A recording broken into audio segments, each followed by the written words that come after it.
నమస్కారం డాక్టర్ శ్రీ ఆచార్య అనంతకృష్ణ స్వామి గారు. నమస్కారం అండి. సో సబ్జెక్ట్లోకి వెళ్లే ముందు క్లాసెస్ ఎప్పుడెప్పుడు ఎక్కడెక్కడ ఉండే అవకాశం ఉంటుందని ఒకసారి చూద్దాం. Sure sir. మనకండి ఈ 2024 అండి, మనకి 18 ఫిబ్రవరి వచ్చేసి విశాఖపట్నంలో ఉంటుందండి, వైజాగ్లో. అలాగే 25 ఫిబ్రవరి వచ్చి అనంతపూర్లో ఉంటుంది. 3 మార్చి వచ్చి మనకి బెంగళూరులో ఉంటుంది. 10 మార్చి వచ్చి మనకి రాజమండ్రిలో ఉంటుంది. 17 మార్చి వచ్చి హైదరాబాద్లో ఉంటుంది. మళ్ళీ 31 మార్చి వచ్చి తిరుపతిలో ఉంటుంది. ఈ విధంగా తొందరగా ఎన్రోల్ చేసుకోండి. సమ్మర్ వస్తుంది, చాలా రష్గా ఉన్నాయి క్లాసెస్, వీలైనంత తొందరగా ఎన్రోల్ చేసుకోండి. తాకట్టులో ఉన్న బంగారాన్ని విడిపించి ఆ రోజు ఆన్లైన్ రేటుకే మేము కొంటాం. Sharma Gold Company. 593వ money Mantra video. So previous వీడియోలో మీరు ఒక మాట అన్నారు, అంటే ఒక మనిషి తను తాను నెగిటివ్గా ప్రొజెక్ట్ చేసుకోవాలి అనుకున్నప్పుడు ఆ ఆలోచనలు కానీ అతను కానీ ఆ విధంగా మారాలి అని అంటే ఇంకొక నెగిటివ్ థాట్ మీద ఫోకస్ ఎప్పుడు ఉండకూడదు. ఆ షిఫ్ట్ ఎప్పుడైతే అయిపోతూ ఉంటుందో ఆటోమేటిక్గా నెగటివ్ ఆరా అంతా పాకిపోతూ ఉంటుంది అనమాట. ఒక్కొక్క మైకంలో ఉన్నట్టే ఉంటుందండి. దాని నుంచి బయటికి రాడి. అవును, బయటికి రాలేడు. అవును. 593వ మనీ మంత్ర వీడియో. ఈ వీడియోలో ఏం చెప్తున్నారు? ఇప్పుడు మనం ఇంట్లో ఏంటంటే ఒక వస్తువు పోయిన తర్వాత అందరం దాని గురించి చదువుతాం. ఓకే, అది ఎవరికి దొరుకుతుంది? మీ ఇంటి ఆవిడకే దొరుకుతుంది, ఇంకెవరికి దొరకదు. అవునా కదా? అంత రెడీ అయిపోతాము, మనం ఆఫీస్కి బయలుదేరుతాం. ఆఫీస్కి బయలుదేరే ముందు కరెక్ట్గా కీ మర్చిపోతాం మనం. ఓకేనా? కార్కి కానీ వెహికల్కి కానీ మర్చిపోతాం. మళ్ళీ గట్టిగా అరిస్తే ఆమెనే తీసుకొచ్చేస్తుంది మనకి. పిల్లలకు దొరకదు, మీకు దొరకదు, ఆమెకి ఎందుకు దొరుకుతుంది? అర్థమైందా? అంటే డబ్బు మన దగ్గరికి ఎందుకు రావట్లేదు, డబ్బు మనకి అందుబాటులో ఎందుకు లేదు, ఆ డబ్బు గురించి మనం ఎందుకు బాధపడుతున్నాం, ఆర్థిక పరిస్థితులు మన ఎందుకు పట్టి పీడిస్తున్నాయంటే వాటి పట్ల నువ్వు ఎరక కలిగి లేదు. అర్థమైందా? ఇప్పుడు ఆ పోయిన వస్తువు మీద ఆమెకి ఎరక కలిగి ఉంది. ఈయన ఎట్లాగూ కీ మర్చిపోతాడు, ఆ కీ ఎక్కడెక్కడ పెడతాడు ఆమెకి ఎరక కలిగి ఉంది. అర్థమైందా? పిల్లలు సాక్స్ అవి ఎక్కడో పడేస్తారు, సోఫా కిందనే అక్కడ. అది ఏమి దాని పట్ల ఎరక కలిగి ఉంది. విచిత్రం ఏంటంటే, మనకు బాధాకరమైన విషయం ఏంటంటే, ఆ తల్లి అనేది తనను తాను చూసుకోకుండా అందరి గురించి చూస్తుంది. అందరి పట్ల ఎరక కలిగి ఉంది, ఆమె పట్ల ఎరక మర్చిపోయింది. 24/7. అర్థమైందా? కాబట్టి ఎప్పుడైతే నువ్వు ఎరక కలిగి ఉంటావో అప్పుడు కదా నీ దగ్గరికి ఏదైనా వస్తుంది. ఆ ఎరక కలిగినంత మటుకు ఏది రాదు. అక్కడ ఏం జరుగుతుందంటే, ఆ ప్రహ్లాదుడు హిరణ్యకశిపుడు ఏమంటాడంటే, ఎక్కడున్నాడు ఆయన? అర్థమైందా? ఆ స్వామి ఉన్నాడన్నావు, నీ దేవుడు ఉన్నాడన్నావు, ఎక్కడున్నాడు? ఇక్కడున్నాడు, అక్కడున్నాడు. ఓకేనా?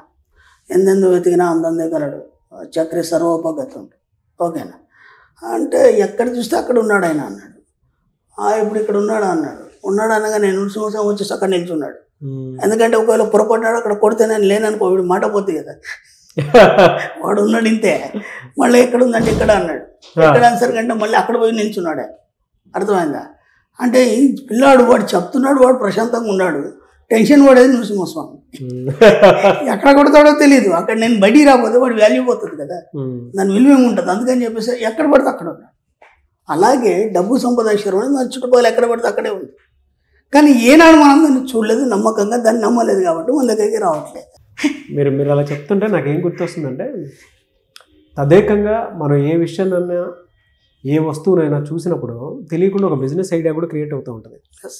ఆ బిజినెస్ ఐడియా ఎగ్జిక్యూట్ చేస్తే ఒక పెద్ద వ్యాపార సామ్రాజ్యంగా కూడా స్థాపించే అవకాశం ఉంటుంది.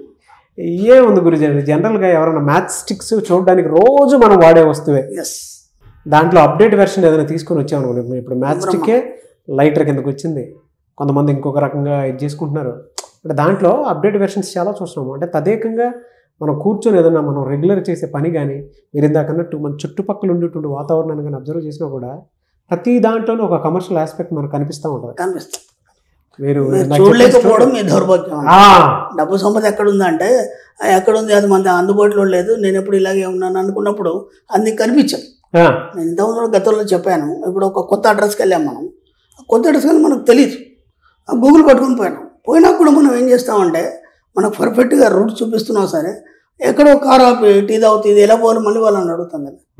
అవునా కదా? అంటే నువ్వు ఏదైతే అన్వేషిస్తావో అన్వేషించినప్పుడు దారులన్నిటి ఓపెన్ అయిపోయి సుగమం అయిపోతుంది దారి. అలాగే డబ్బు విషయంలో కూడా మీరు ప్రయత్నాలు చేసినప్పుడు కదా, దాని పట్ల ఎరక కలిగి ఉన్నప్పుడు కదా మీకు చుట్టూతా మీతోనే ఉంటుంది. అది మీరు ఎప్పుడైతే ఎరక కలిగి లేరో అది దూరంగా కనిపిస్తుంది, ఎక్కడో ఉంటుంది. అవును. చెప్తున్నాను కదా, కీ ఆమెకి ఎందుకు దొరుకుతుంది ఎప్పుడు కూడా? ఇతను ఎంత ఎత్తికినా దొరకదు. కరెక్ట్ టైం తీసుకొని ఇవ్వండి మీ కీ అని ఇచ్చేస్తుంది, అంత హడావుడిలో కూడా. అంటే ప్రతి దాని పట్ల ఆమె ఎరక కలిగి ఉంది కాబట్టి ఆమెకు అన్నీ అందుబాటులో ఉంటాయి.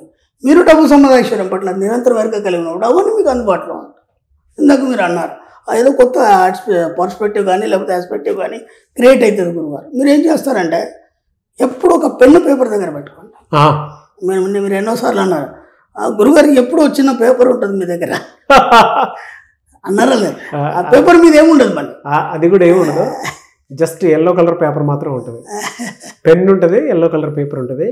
మేబీ మీరు బయటికి ఎప్పుడైనా డాక్టర్ ఆచార్య అనంతకృష్ణ స్వామి గారితో ఎవరైనా ఎప్పుడైనా కలిసినప్పుడు చూడండి, ఒక ఎల్లో కలర్ పేపర్ పెన్ను డెఫినెట్గా ఉంటుంది. అంటే చెప్తున్నాను సార్ ఇది ఇలా ఉంటుందని చెప్పేసి. ఎందుకంటే ఇప్పుడు మీరే అన్నారు మనం ఆలోచిస్తున్నప్పుడు కానీ లేదంటే ఒకే తదేకమైన ఆలోచనలు కలిగి ఉన్నప్పుడు కానీ లేదంటే దేని గురించి అన్వేషిస్తున్నప్పుడు కానీ ఏమైందంటే మనకు కొన్ని ఐడియాస్ వస్తాయి. ఎంత అద్భుతమైన ఐడియా వస్తుందంటే అరే ఇది ఇలా ఇంప్లిమెంట్ చేస్తే బాగుండు అనిపిస్తుంది. తర్వాత జస్ట్ ఒక గంటలో వేరే పనిలో పడిపోగానే మర్చిపోతాం మనం. అర్థమైంది? ఇప్పుడు పెన్ను పేపర్ మన దగ్గర ఉంది. ఇప్పుడంటే మొబైల్ ఉంది, మొబైల్లో మనం నోట్ చేసుకోవాలి, ఆ డ్రైవింగ్లో ఉంటాము, అలా అంటే పబ్లిక్లో ఉంటాం, అంత వేస్ట్. జస్ట్ ఒక కోడింగ్ కింద మీకు ఏదైతే ఆలోచన వచ్చింది ఒక కోడింగ్ కింద ఒక 2 అక్షరాలు ఇట్లా ఇలా ఇలా రాసేసుకుని పక్కన పడేశారనుకోండి. సాయంత్రం వెళ్ళిన తర్వాత దాన్ని జస్ట్ మాకు ఐడియాకి వస్తుంది, దాన్ని చూస్తే అదంతా మీకు ఐడియా వస్తుంది, దాన్ని మనం ఇంప్లిమెంట్ చేయొచ్చు. అర్థమైంది? అంటే ఇదంతా ఎప్పుడు వస్తుంది? నీ యొక్క జీవితం మీద నీకు సృజనాత్మకంగా ఆలోచించినప్పుడు మాత్రమే వస్తుంది. నిస్సత్తువుతోనే నీరసంగా ఉన్నప్పుడు ఎలాంటివి వస్తాయి? అలాంటి ఆలోచనలు వస్తాయి. అర్థమవుతుందా? కాబట్టి ఎప్పుడు కూడా జీవితాన్ని ఎలా మనం మార్చుకోవాలంటే సృజనాత్మకంగా మార్చుకోవాలి. సృజనాత్మకంగా మార్చుకోవాలన్నప్పుడు ఏం కావాలి? నిరంతరం డబ్బు సంపాదించారు, నీ చుట్టుపక్కల నీకు కనిపించాలి. కనిపించినప్పుడు ఏమవుతుంది? ఇంకా అనుమానం లేదు, ఇక్కడ ఉందా అక్కడ ఉన్నాడా అంటే ఎక్కడైనా ఉంటాడు ఆయన. అవునా కదా? ఆయన అంటే ఏంది? ఆయన అంటేనే లక్ష్మి కదా, ఆయన అంటేనే లక్ష్మి స్వరూపం, సంపద స్వరూపం కదా, ఎక్కడైనా ఉంటాడు కదా ఆయన. మనం దాని ఒక రూపాన్ని ఊహించుకున్నాం, ఎందుకంటే మనకు చెప్పడానికి వినడానికి ఈజీగా ఉంటుంది కాబట్టి ఒక రూపాన్ని క్రియేట్ చేస్తాం తప్ప అవన్నీ ఏమి లేవు మనకు. ఎందుకంటే మనకు అర్థం కావడానికి ఒక స్టోరీ అనేది మనకు చెప్పబడింది. కాబట్టి ఎక్కడుంది డబ్బు సంపాదించారు అంటే నీ చుట్టుపక్కల ఉంది, నీతోనే ఉంది. ఎప్పుడైతే నువ్వు దాన్ని గుర్తిస్తావో, దాని మీద నువ్వు ఫోకస్ చేస్తావో ఆటోమేటిక్గా మెల్లిగా బహిర్గతం అవుతుంది. అర్థమైంది?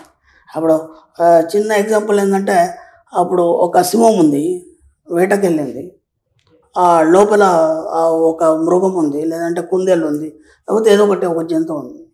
ఇది వెయిట్ చేస్తుంది, వెయిట్ చేసి ఇది అఫర్మేషన్ చేస్తుంది. ఏమనంటే అది బయటికి రావాలి, బయటికి రావాలి, బయటికి రావాలి, వేరేదికి ఏ ఆలోచనలు పెట్టాలి, కాన్సన్ట్రేట్ చేస్తుంది. అది ఎంతసేపు చేస్తుంది వెయిట్ లోపల? ఇది వెళ్ళిపోయింది అనుకోని మెల్లే బయటకు వస్తే మనం పట్టేస్తుంది. కాబట్టి ఎక్కడ లేదు, మొత్తం అంతటా ఉన్నది డబ్బు సంపద ఐశ్వర్యం అనేది దగ్గరనే ఉంది. నువ్వు దాన్ని ఏకాగ్రత చేయట్లేదు. ఏకాగ్రత ఎప్పుడు చేస్తావు ఆటోమేటిక్గా అదే బయటకు వచ్చేస్తావు, అంతే. ఒకటి చెప్తాను డాక్టర్ శ్రీ ఆచార్య అనంతకృష్ణ స్వామి గారు. జనరల్గా మీరు రాసేటువంటి రైటింగ్ అవి మాట్లాడితే ఒక్కొక్క పదాలు ఎలా అమరిక ఎలా ఉంటుందో ఆ రైటింగ్లో స్పష్టంగా కనిపిస్తూ ఉంటుంది. బ్రహ్మాండంగా తిన్న సినిమా కూడా తీద్దామని ఆలోచన మన సబ్జెక్ట్ మీద. కానీ ఇప్పటికీ చాలా మంది తీస్తున్నారు సబ్జెక్ట్ మీద. చాలా చూస్తున్నాను, నాకు కూడా కొందరు చూసి చెప్తారు. కొన్ని రీల్స్ కానీ కొన్ని సీరియల్స్ కానీ లేకపోతే మన పదాలు చాలా ఉపయోగిస్తున్నారు చాలా మంది. సంతోషం, కనీసం ఆ విధంగా పబ్లిక్లో ఒక పాజిటివ్ అనేది వచ్చింది.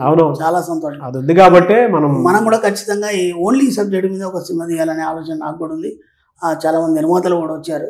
నాకు కొంచెం టైం కావాలి, ఓకేనా? ఎందుకంటే దీన్ని ఇంకా సంపూర్ణంగా అందించాలన్నప్పుడు ఇంకా చాలా బుక్స్ రిలీజ్ కావాలి. నేను ఎప్పటి నుంచో డైరెక్షన్ చేద్దాం అనుకుంటున్నాను. అది ఈ రకంగా సరే తీరేలా చేద్దాం. చూద్దాం సార్, డైరెక్టర్ వేరే వాళ్ళని పెట్టుకుందాం. మళ్ళీ మనకి స్క్రిప్ట్ లో కలం పెట్టేవాడు కలమే పట్టాలి, డైరెక్షన్ చేసేవాడు డైరెక్షన్ చేయాలి. మనం పోయి దాంట్లో తలకాయ పెట్టామనుకో ఉండదు, పోతుంది. కాబట్టి ఎవరి పనులు వాళ్ళకి అప్పది చెప్తూ మన పని మనం చేద్దాం. చాలా కూడా ఈ మధ్య సినిమాల్లో మన డైలాగ్స్ కానీ మనం చెప్పిన అఫర్మేషన్స్ కానీ నువ్వు ఇలా అనుకుంటే అయిపోతుంది చూడు అని చెప్పేసి ఇలా చాలా వచ్చాయి ఈ మధ్య. చాలా హ్యాపీగా ఉంది. మొత్తానికి అందరు సబ్జెక్ట్ పట్టుకున్నారు ఆ సినీ ఫీల్డ్లో కూడా, దాన్ని పబ్లిక్లో క్రియేట్ చేస్తున్నారు. అలాగైనా మన సబ్జెక్ట్ని ఎంతో మందికి స్ప్రెడ్ చేయడం జరుగుతుంది. ఇంకో విషయం వాళ్ళందరికీ కూడా కృతజ్ఞతలు. ఈ మధ్యలో ఏదో సినిమా చూసిన దాంట్లో షూట్లో వాళ్ళు టీవీ ఆఫ్ చేసి మర్చిపోయారు ఏమో మనకు తెలియదు, కానీ స్క్రీన్ రన్ అవుతుంది అక్కడ. అంటే ఒక్కొక్క సినిమాలోనే మీది నాది వీడియో రన్ అవుతుంది. మరి షూట్ చేసేటప్పుడు మరి కావాలని పెట్టారా లేదంటే అనుకోకుండా యాక్సిడెంట్గా యాదృచ్ఛికంగా జరిగిందా వచ్చిందా యాదృచ్ఛికంగా తెలియదు.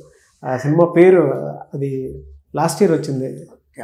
సరే. కావచ్చు కానీ మొత్తానికి సబ్జెక్ట్ని సినిమాలో కూడా బాగా చూపిస్తున్నారు. అవును. వాళ్ళందరికీ కృతజ్ఞతలు. Yes. ఎందుకంటే జనాల్లో మార్పు రావాలి. అవును. కొన్ని బిట్స్ కొన్ని జీవితాలు మారుస్తాయి.